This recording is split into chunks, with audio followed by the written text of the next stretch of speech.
안녕하세요. 금요사건 파일 디바제식합니다. 2021년 1월 31일 충남 청양군 청양읍 교월리에 위치한 지천 생태공원. 읍내에서 약 500m 정도 떨어진 이곳은 한낮에도 많은 사람들이 오가는 주민 휴식 공간입니다. 그날 오후 2시 25분 한 주민이 공원에 있는 하천 쪽을 산책하다가 이상한 걸 발견하게 되죠. 가까이 가보니까 물속에서 벌거벗은 채 웅크려 있는 여자아이 시신이었습니다. 즉각 신고를 받고 119가 출동했죠. 그런데 현장에 도착한 이 구조대원이 어린아이 시신 발견 지점에서 불과 1m 떨어진 곳에서 또 다른 시신도 발견합니다. 이번에도 벌거벗은 채 물에 웅크려 있는 성인 여성이었죠. 자, 인근에서 이들의 신분을 알만한 신분증이나 휴대폰 같은 유류품이 전혀 없었습니다. 다만 사망자들의 옷과 신발은 남겨져 있었는데 아주 특이한 점이 있어요. 옷을 가지런히 벗어서 접어놨다는 겁니다. 게다가 1월의 추운 날씨인데도 불구하고 이 옷들이 굉장히 얇은 것도 수상했죠. 그날 그 기온이요, 영하 5도였습니다. 그래서 구조대원들이 시신을 수습하러 들어갈 때도 살얼음을 걷어냈어야 했을 정도라고 해요. 추후 사망자들의 신원이 밝혀지죠. 각각 13살, 39살로 두 사람은 모녀였습니다. 이들은 현장에서 약 5분 정도 떨어진 청양 읍내에 거주를 했는데 여기로 이사 온 지 불과 3일밖에 되지 않은 시점이에요. 경찰은 이들이 이제 어떤 육안으로 보이는 외상이 전혀 없고 또 저항 흔적도 없었기 때문에 이걸 좀 타살로 보기는 어렵다라는 입장이었습니다. 실제로 모녀 둘 다 옷이 찢어지거나 흙이 묻은 흔적이 없이 아주 깨끗해요. 그렇다면 이들이 극단적인 선택을 했다는 걸까요? 하지만 그게 굳이 옷을 벗은 채 알몸으로 이 찬물에 들어간다는 게 뭔가 어딘가 앞뒤가 좀 맞지 않았죠. 게다가 여러분, 이 하천이 수심이 아주 얕아요. 그래서 자살을 시도할 만한 곳은 아니라고 판단됩니다. 사건 현장인 지천 생태공원은 대지천과 지천이라는 두 냇물이 합류하는 지점이거든요. 모녀 시신이 발견된 곳은 하천 폭이 30m 정도로 폭은 넓었지만 수심이 40cm 정도로 어른 무릎 높이입니다. 아니, 이 정도로 얕은 곳이다 보니까 이걸 사고로 인한 실족사로 보기도 좀 꺼림직했죠. 결국 경찰은 다양한 가능성을 열어두고 수사를 진행하게 되는데요. 먼저 유족을 비롯한 주변 사람들을 상대로 사망하기 전에 이 모녀의 행적이 어땠는지 또 통화 내용들을 조사해 갔습니다. 하루아침에 아내와 딸을 잃게 된 남편. 그의 진술을 좀 들어보니까 사건 당일 새벽 2시 40분쯤 모녀가 핸드폰을 집에 놔둔 채 집을 나선 것으로 추정됩니다. 당시 남편이 집에 없었어요. 그래서 왜 아내와 딸이 이 늦은 시간에 집을 나갔는지는 전혀 모르는 눈치였죠. 물론 사건 직후에 가장 의심의 눈초리를 받은 것 또한 남편이었습니다. 마침 그날 그는 자신의 집이 아니라 부모님 집에 머물고 있다고 진술했거든요. 게다가 주변 사람들이 봤을 때 이 부부 사이가 평소에도 좋지 못했다라는 말도 또 더해지죠. 그러니까 의심이 더 강해질 수밖에 없었는데요. 이때 남편은 강하게 억울함을 호소하면서 오히려 수사에 굉장히 적극적으로 임하게 됩니다. 결론적으로는 무혐의가 입증이 됐고 용의선상에선 빠지게 되죠. 사실상 그러고 보니까 남편 또한 왜 내 아내와 딸이 죽었는지 제발 이유를 알고 싶다면서 아주 답답해했습니다. 모녀의 행적을 추적하던 경찰은 집 근처와 동네 곳곳에 있는 CCTV를 다 입수합니다. 그리고 안을 살펴봤는데 도통 이해할 수 없는 모습들이 찍혀 있었죠. 새벽 2시 45분 모녀가 손을 잡고 나란히 집을 나서게 돼요. 근데 그 모습이 좀 이상합니다. 이 추운 날씨에도 불구하고 외투를 걸치지 않은 채 실내복 차림 그대로였어요. 그렇게 한참을 걸어가던 두 사람이 갑자기 우뚝 멈춰서서 뭔가를 기다리는 듯해요. 그리고 여기서 정말 기이한 행동이 나타나는데 돌연 길가에 있는 나무에 올라타는 겁니다. 아니 이게 뭔지 도대체 알 수 없는 행동이에요. 그러다가 2시 48분에 찍혀있는 CCTV를 보면 모녀가 하천 옆에 있는 뚝방길로 전력 질주를 하는 모습이 담겨 있어요. 왜 갑자기? 그러다 잠시 후 2시 50분에 이 모녀가 하천 입구 공원에서 포착이 됩니다. 이후엔 어디로 갔냐? 안타깝게도요, 여러분, 그 시신이 발견된 하천 그 지점을 찍는 CCTV는 존재하지 않았습니다. 그래서 행적은 공원에서 끊기고 말았죠. 한편 부검을 해봤더니 체내에서 약물이나 알코올은 검출되지 않았습니다. 성폭행의 흔적 또는 타살의 가능성 또한 없다는 결론이었죠. 사망 원인은 뭐냐? 익사와 저체온사가 모두 관찰이 되었는데 또 이게 어느 쪽이 먼저인지는 알 수 없다는 내용입니다. 자, 결국 이걸 해석해보면 모녀가 스스로 옷을 벗고 한겨울 이 얕은 냇가에 들어가서 그대로 숨을 거뒀다는 건데요. 여러모로 좀 이해가 되지 않는 죽음이었죠. 이런 모험 때문에 인근 주민들은 분위기가 흉흉하잖아요. 그래서 강력범죄의 가능성을 제기합니다. 특히나 사건 발생 일주일 전인 1월 25일에 이 청양이라는 곳에서 차로 한 40분 떨어진 충남 공주에서도 비슷한 사건이 발생했어요. 대학 입학을 앞두고 있는 한 여고생이 논바닥에서 속옷 차림에 거의 알몸 시신으로 발견된 사건이었죠. 그런데 여러분, 그녀가 입고 있던 옷도 바로 옆에 있었고요. 또 마지막 행적이 새벽 2시로 밝혀지죠. 뭔가 이 두 사건이 좀 유사한 점이 발견되죠. 이렇다 보니 당시 인터넷 커뮤니티에서도 이게 연쇄살인이 아니냐라는 소문이 돌았습니다. 하지만 여기에 대해 경찰은 두 사건 간의 개연성은 없다고 못을 박았죠. 공주에서 발생한 사건의 경우에도 타살의 흔적은 없었습니다. 다만 청량군 모녀와 다른 점이 있다면 피해자에게는 만취 상태의 혈중 알코올 농도가 측정되었다는 것이죠. 그런데 청양 모녀는 전혀 그렇지 않았잖아요. 법의학자의 이야기를 좀 들어볼까요?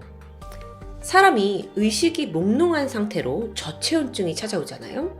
그럼 오히려 이때 열감을 느끼고 옷을 벗게 되는 이상 증세를 보이는 경우가 덜어 있다고 합니다. 그래서 그 공주 사건이 이런 케이스로 판단이 되었고요. 반면 청량군 모녀의 경우 알코올 흔적이 전혀 없죠. 그렇다 보니 개연성이 없다고 판단을 했던 건데요. 그렇게 시간이 흘렀고 경찰은 사건 발생 6개월이 지난 시점까지도 이 사건이 타살인지 자살인지 종결을 짓지 못하고 있었죠. 그러던 2021년 7월입니다. SBS 그것이 알고 싶다에서 이 사건을 취재하면서 새로운 사실이 밝혀져요. 그중 가장 주목을 받았던 건 이 사망한 어머니가 오래전부터 신병을 앓고 있었다는 이야기였죠. 알고 보니까 그녀는 불과 2주 전에 내림굿까지 받은 상황이었습니다. 남편의 진술을 들어볼까요? 이 모든 비극이 사실 딸의 잠꼬대에서 시작됐다고 해요. 딸이 어느 날부터 밤마다 잠에 들지 못하고 악몽을 꾸는 날들이 이어지게 되죠. 그러니까 너무 괴로워하니까 엄마가 크게 걱정을 했는데 그러던 중 엄마가 충남에 있는 한 암자를 알게 됩니다. 사건이 벌어지기 한 달 전 이 부부가 딸을 데리고 그 암자 절을 찾게 돼요. 거기서 아주 인자한 인상의 비구니 스님 A씨를 만나게 되죠. 이때 스님이 부부에게 충격적인 이야기를 건넸습니다. 어린 딸이 겪고 있는 이 고통을 없애려면 신내림을 받아야 한다는 겁니다. 아니 근데 고작 13살인 이 딸이 신내림을 받는다고요? 알죠. 이걸 감당할 수 없을 테니까 그렇다면 엄마가 대신해서 신내림을 받아야 한다는 A씨의 주장. 당시 딸도 이 얘기를 같이 들었다고 해요. 겁에 질렸죠. 신내림 받아야 된다고 그러고 나는 아니고 엄마가 받아야 된다 하니까.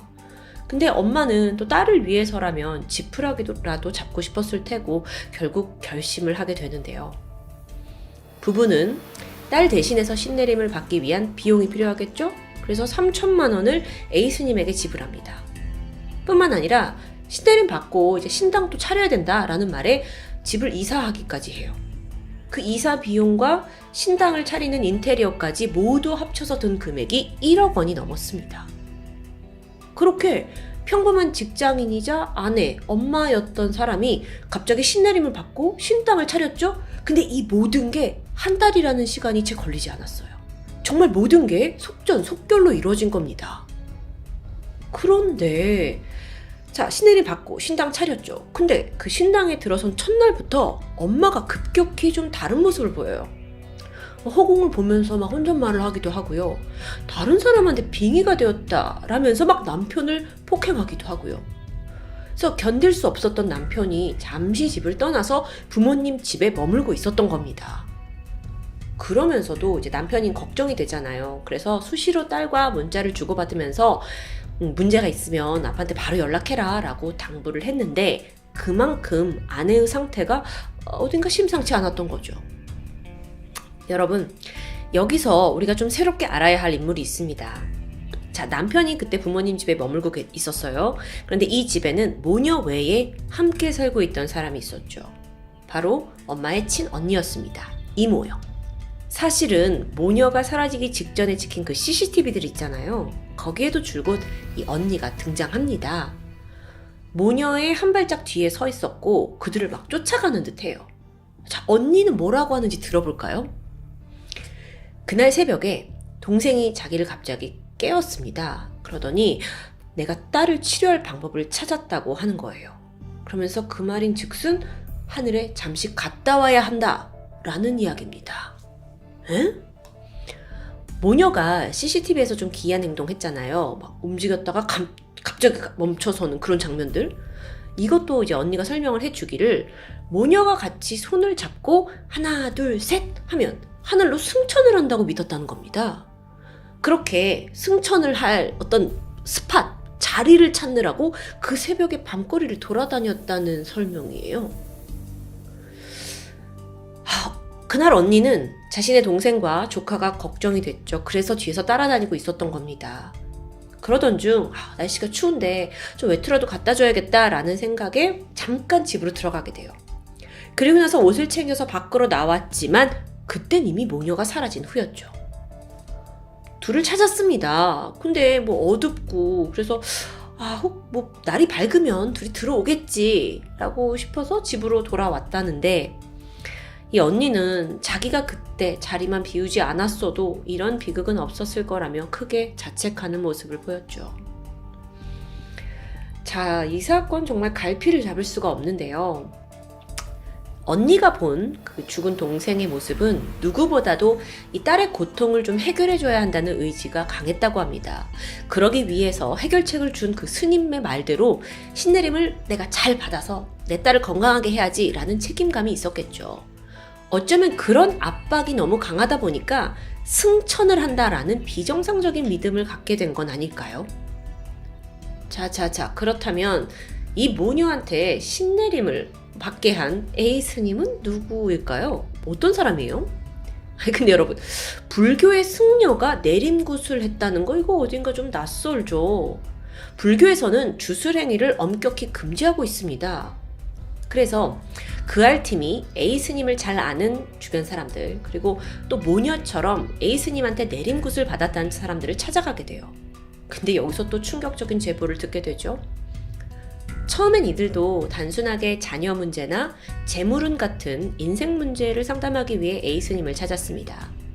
근데 이 사람이 대뜸 신내림을 받아야 된다라면서 굿을 추천해요. 내림굿을 받지 않으면 이 가정에 큰 화가 올 거라면서 겁을 주죠. 그러니까 사람들은 결국 뭐 거의 울며 겨자 먹기 식으로 돈을 내고 내림굿을 받게 된 겁니다.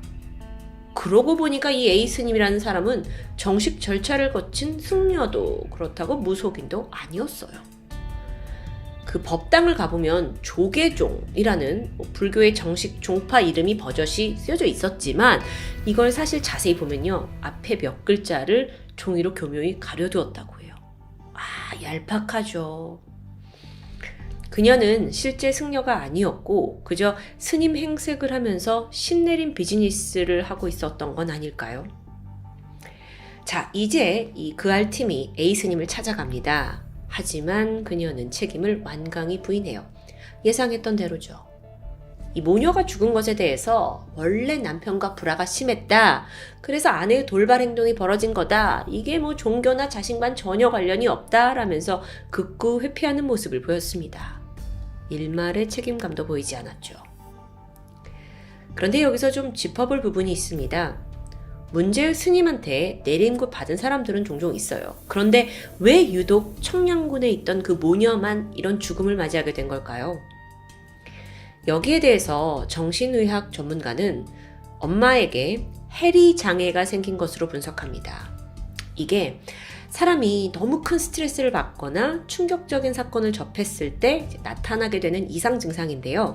대표적으로 기억 상실이나 또는 다중인격이 있죠. 어떤 사람들은 이 증세가 나타나면서 스스로를 인지하지 못하고 갑자기 생계를 유지해야 되는데도 회사를 그만두고 집을 가출하는 돌발 행동을 보이기도 한다고 하는데, 그러니까 엄마는 딸을 구하기 위해서 갑자기 내림굿을 받았잖아요. 근데 어느새 나는 무당이 되어야 돼, 이런 생각에 너무 몰입한 거죠. 그래서 스스로를 희생함으로써 딸을 살릴 수 있다라는 강한 믿음에 휩싸였던 겁니다. 그래서 막 혼자 중얼거리고 빙의가 된 것처럼 행동한 것도 내가 진짜 무당이 되어야 돼 라는 강박이라는 거예요. 결국 이 모든 변화가 그 무거운 압박과 스트레스의 결과 아니었을까라는 생각이 듭니다. 실제로도 알아보니까 이 내림굿을 받는 것의 부작용 중에 하나로 강한 정신력의 소유자가 아닌 이상 정신질환을 유발할 수 있다는 의견이 있어요. 그래서 여러분, 정말 제대로 된 무속인들은 내림굿을 그렇게 쉽게 허용하지 않는다고 하죠. 정말 신중에 신중을 기하는 건데요. 그런데 숨진 엄마의 경우에는 신내림 받고 굿을 받기까지 겨우 2주밖에 걸리지 않았습니다.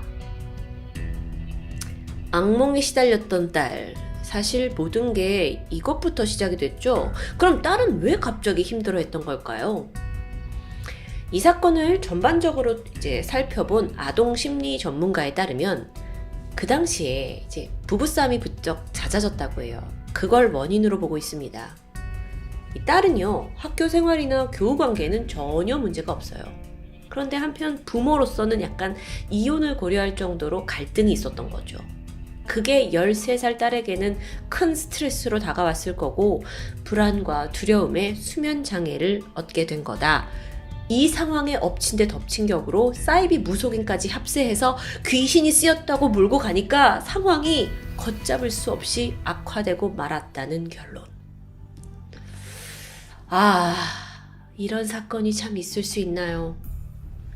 이 생전에 모녀는요, 껌딱지라고 할 만큼 아주 친밀한 사이였다고 합니다.